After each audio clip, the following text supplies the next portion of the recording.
when I do die for the final time and don't come back, I think Jesus is going to meet me on that hill. He was wearing a white robe. He had like wavy brown hair, and he had these dark greenish blue eyes. And when those eyes looked into my eyes, he looked into my soul. I could just feel this love emanating from this man. That was what convinced me. Welcome to Heaven Insights, your gateway to divine revelations and the mysteries of eternity. Here, we explore the wonders of heaven, unravel spiritual truths, and share testimonies of God's amazing grace. And now, we continue the extraordinary journey of Mike Mekinsey, a man who died on the operating table and was shown the breathtaking city of heaven. What he saw will leave you in awe. Let us hear him. My name is Mike Mekinsey. I grew up in Lodi, California, the Zinfandel capital of the world. When I got married, we moved down to Southern California. I was working as a salesman for a tile company, and I did really well. I mean, I was like one of the top salesmen in the company, and so they gave me a store of my own in Anaheim. So that's what I did till my wife got pregnant. Then we decided to move back up to Central California and raise a family up there. We ended up raising 4 kids, and they were all real athletic. They all played sports, did a lot of coaching of soccer and football and baseball especially. I think over about a 19-year coaching career, I coached over 30 different teams, everything from T-ball to high school. My oldest son, Ben, was going to school in Santa Barbara. He graduated. He got his license to be a nuclear medicine technologist, and he met someone in church, and they decided to get married. It was the last weekend of summer before the younger kids had to go back to school. Wedding was set for a Saturday. We thought we'd go down there on a Wednesday because, we wanted to kind of make it a short little mini vacation, say goodbye to summer and, before the kids go back to school. So we got there on a Wednesday afternoon, and of course my 2 younger boys brought their wiffle balls and bats, and they saw this big park right next to the hotel. So the kids said, "Hey Dad, we're gonna go play some home run derby. Why don't you come and join us after you get checked in?" So I said, "Yeah, okay, sounds good." And we played baseball, just hung out and played for probably a couple hours. That night, I started feeling like I was getting sick, like I was coming down with the flu. And I thought, great time to get a flu right before your son's wedding. Didn't think much of it because it wasn't that bad. But then Thursday, I just kept thinking, man, my stomach's getting worse and worse. This ain't good. Friday rolls around. By now I'm running a little bit of a fever and I'm starting to sweat. We made it through the rehearsal dinner, and I was joking around with some of the guests. I said, I'm getting the flu, but this thing's costing me a lot of money. So I'm gonna have one of every dessert. I'm having your leftovers, and I'm getting my money's worth. We left, we went back to the hotel. My son and I are sitting at the bar. He's in the medical field, so he's trying to diagnose what's going on with me. He says, "Have you had your appendix out?" And I said, "Well, I don't think it's my appendix because they always say you have that point tenderness, like when your appendix swell up, there's one spot on your abdomen that you push on and it hurts really bad." That didn't happen with me. But I thought, it just didn't make sense. I decided at about 1 a.m. to go to Quick Stop and get some Tylenol, kind of break that fever. So I came back home, took the stuff, and it didn't work. The Tylenol cut the pain a little bit, but I was still running a pretty good fever. But, now I'm sweating pretty bad. I didn't sleep at all that night, not 1 week before my son's wedding. I was starting to look pretty pale. We get through the whole wedding, and then a few of the guests start leaving, and I said, "Guys, I gotta go get checked out. Something's really bad wrong." So we drove to the hospital, I finally get back to see the nurse in the ER, and she takes my temperature. It was 104.3. I was feeling just miserable. I mean, miserable. I hadn't slept in over 24 hours. And she's poking around on my abdomen. She says, "Does that hurt?" And I said, "No, it doesn't." And she takes out this little mallet, like what they check your reflexes with. She taps on the bottom of my foot, and she says, "Does that hurt?" And I kind of laughed. I said, "No." And she tapped the other foot, and man, the pain in my abdomen made me scream. And she says, "Okay, that's your appendix. I'm going to call a surgeon." She says, "Have you done any physical activity lately?" And I said, "Oh, I played baseball with the kids Wednesday afternoon." And her expression changed. She says, "Wednesday? This is Saturday night." And she's thinking Thursday, Friday, Saturday, 3 days. If my appendix ruptured when I was playing baseball, 3 days later, I'm in trouble. About a half an hour later, a surgeon comes in. He says, "Your white blood cell count is really high. So I think your appendix have probably ruptured."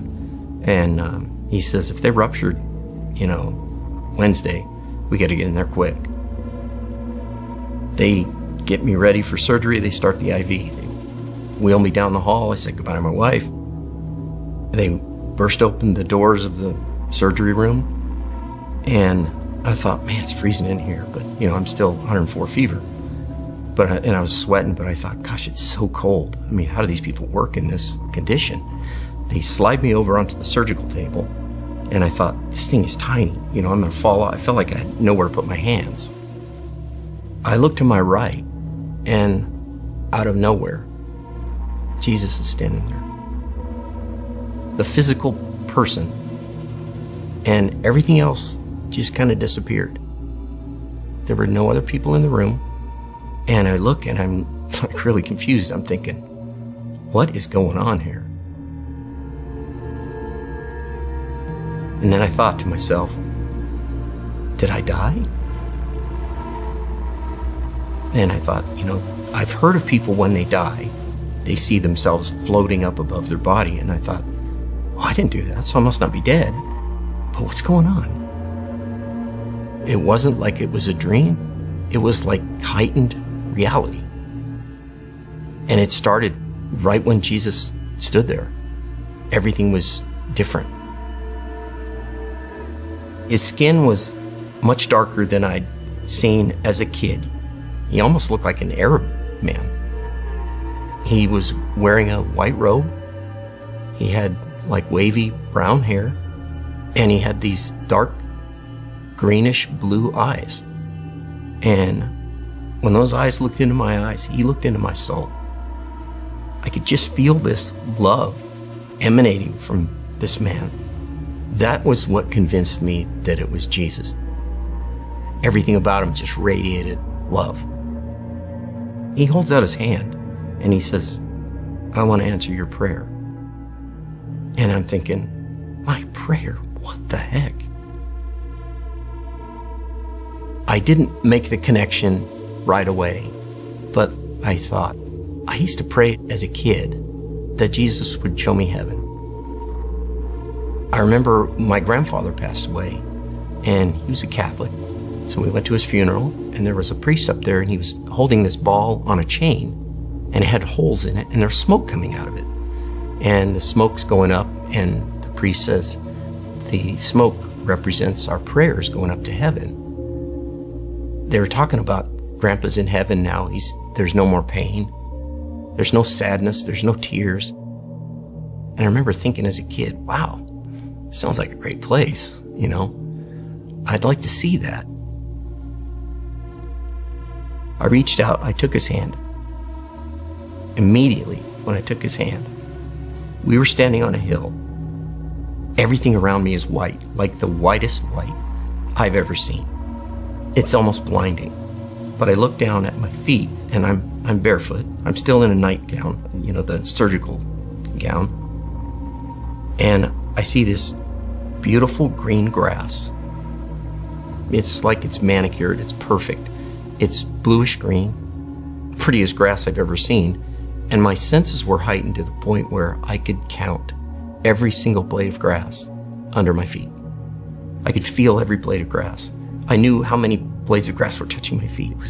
It was crazy. And I look around, I'm trying to adjust my eyes to this white so I can see.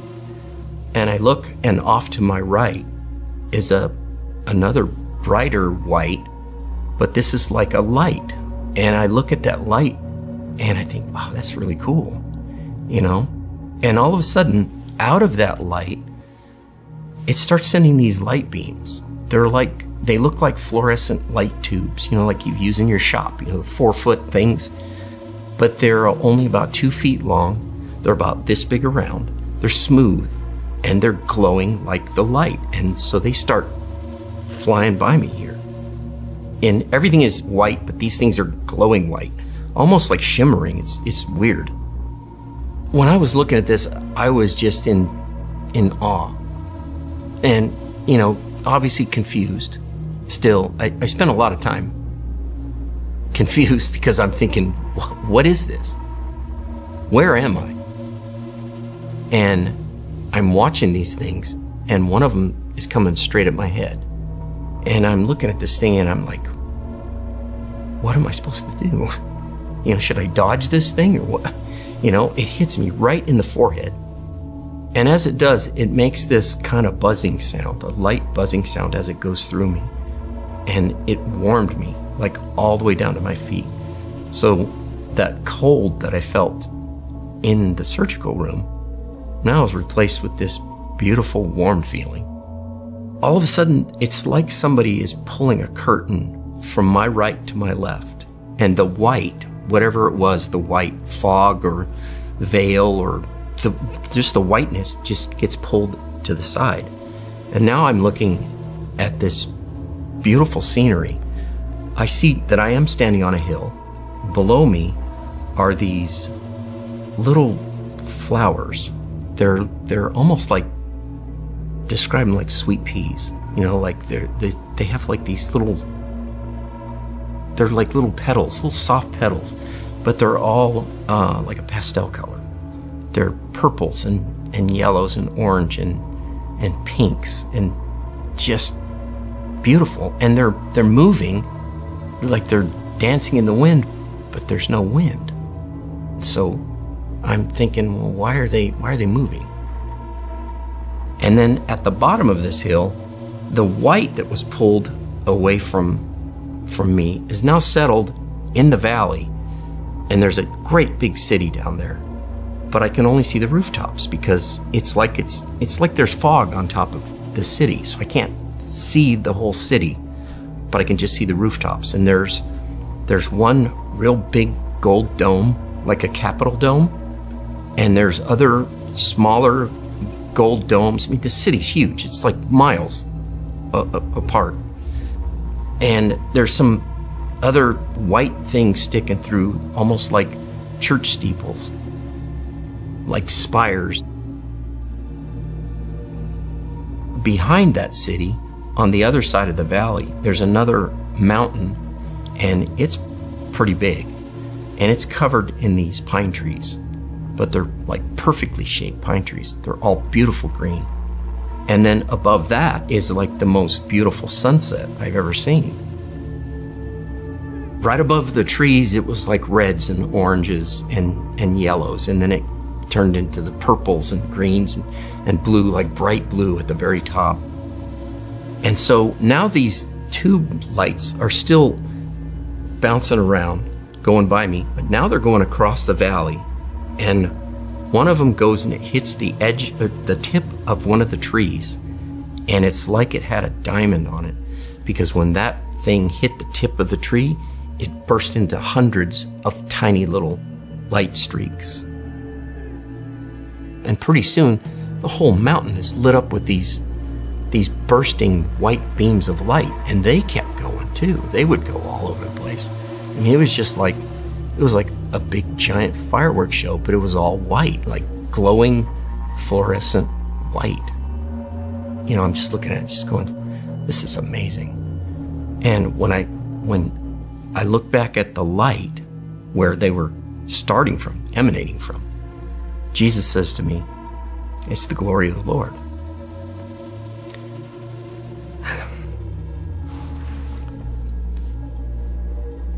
And when he said that, I just got weak in my knees.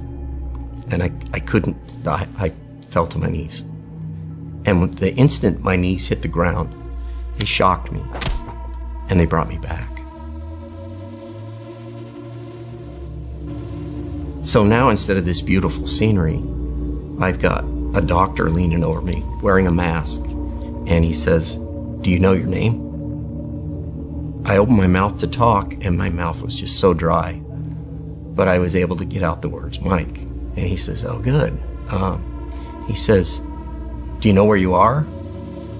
And now I'm confused again because I'm thinking, well, where's Jesus? Where's heaven? Where's the scene?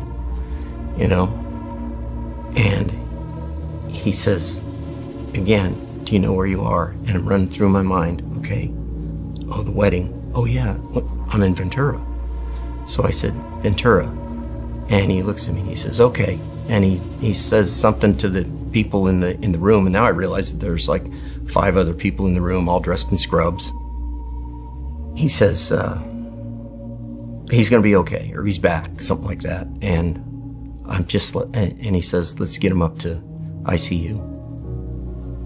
I looked over and I saw the crash cart, and I saw that one of the paddles was kind of laying aside and the cords were hanging down, and it was obvious that they had used it. Somebody was over there putting them back together, and I thought, oh boy, I did die.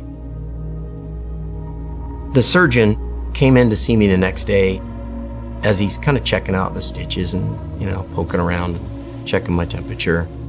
He says to me, "That's the worst case I've ever seen." And I said, "You're kidding." And he starts to walk out of the room, and he comes back in and he says, "I've seen worse, but they didn't live." And he says, "Yours was the worst case I've ever seen where the patient lived." Mike McKinsey's journey reminds us that there's so much more to life than what we see. His incredible encounter with the city of heaven gives us hope, faith, and a glimpse of God's eternal promise. It's a powerful reminder to cherish each day, live with purpose, and keep our hearts set on eternity. If Mike's story inspired you, don't keep it to yourself. Like this video to let us know you enjoyed it. Share it with friends and loved ones who need a reminder of God's wonders. And don't forget to subscribe to Heaven Insights for more powerful stories and divine revelations. Finally, we'd love to hear from you. Share your thoughts and testimonies about what God has done in your life in the comments below. Together, let's spread the light and hope of heaven to the world.